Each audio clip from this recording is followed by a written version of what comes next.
स्वप्न में ब्राह्मण वेशधारी सूर्य देव की कर्ण को चेतावनी।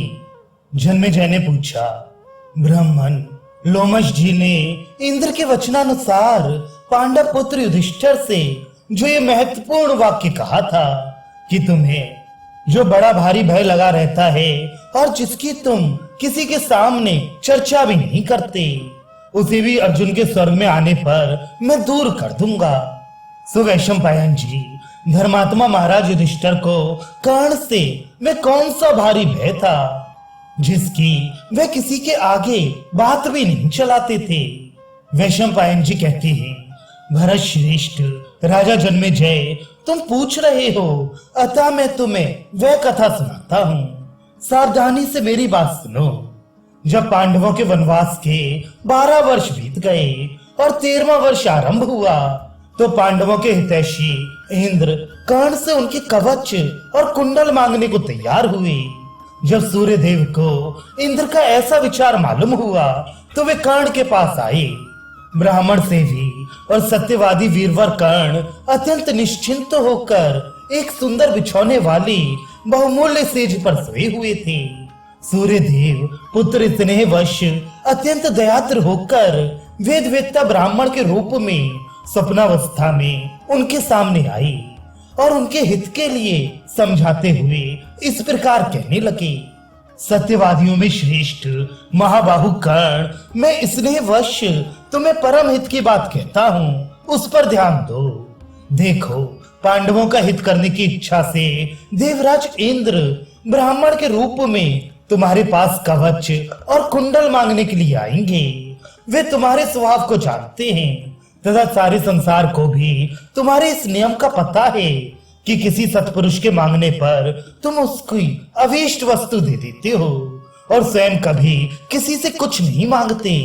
किंतु यदि तुम अपने जन्म के साथ ही उत्पन्न हुए इन कवच और कुंडलों को दे दोगे, तो तुम्हारी आयु क्षीण हो जाएगी और तुम्हारे ऊपर मृत्यु का अधिकार हो जाएगा। तुम सच मानो, जब तक तुम्हारे पास ये कवच और कुंडल रहेंगे, तुम्हें युद्ध में कोई भी शत्रु मार नहीं सकता। ये रत्नमय कवच कुंडल अमृत से उत्पन्न हुए हैं, इसलिए यदि तुम्हें प्राण प्यारे हैं तो इनकी अवश्य रक्षा करनी चाहिए। कर्ण ने पूछा, भगवान, आप मेरे प्रति अत्यंत स्नेह दिखाते हुए मुझे उपदेश कर रहे हैं। यदि इच्छा हो तो बताइए, इस ब्राह्मण वेश में आप कौन हैं? ब्राह्मण ने कहा, हे तात, मैं सूर्य हूँ। मैं स्नेहवश ही तुम्हें ऐसी सम्मति दे रहा हूँ। तुम मेरी बात मानकर ऐसा ही करो, इसी से तुम्हारा विशेष कल्याण होगा।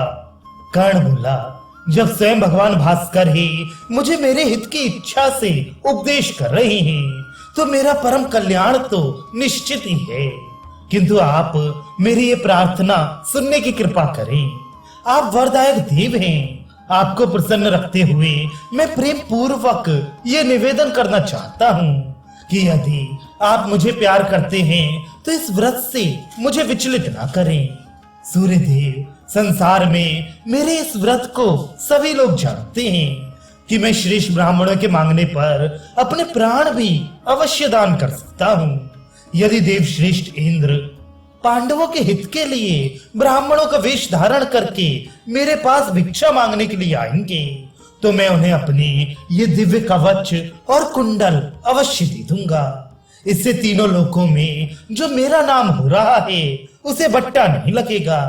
मेरे जैसे लोगों को यश की ही रक्षा करनी चाहिए, प्राणों की नहीं। संसार में यशस्वी होकर ही मरना चाहिए। सूर्य ने कहा, कर्ण, तुम देवताओं की गुप्त बातें नहीं जान सकते, इसलिए इसमें जो रहस्य है वह मैं तुम्हें बताना नहीं चाहता। समय आने पर तुम्हें वह स्वयं ही मालूम हो जाएगा।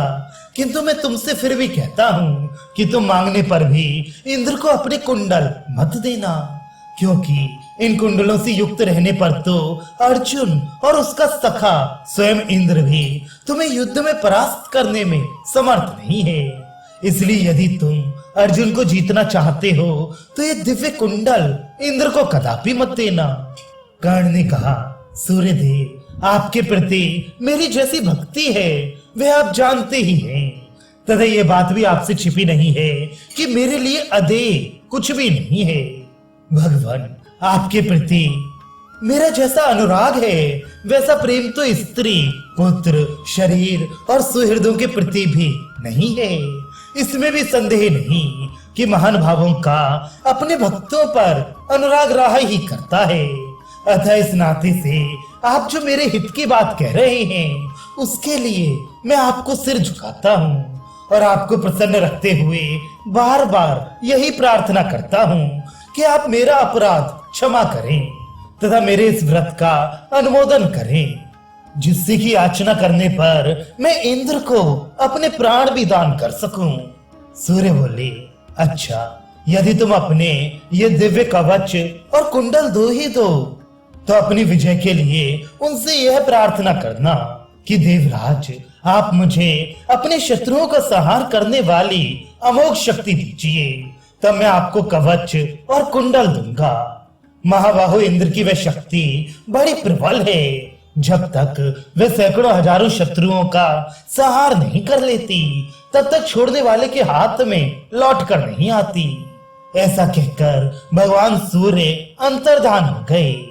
दूसरे दिन जब समाप्त करने के अनंतर कर्ण ने वे सब बातें सूर्य नारायण से कही, उन्हें सुनकर भगवान भास्कर ने मुस्कुराकर कहा, ये कोरा स्वप्न ही नहीं है, सब सच्ची घटना है।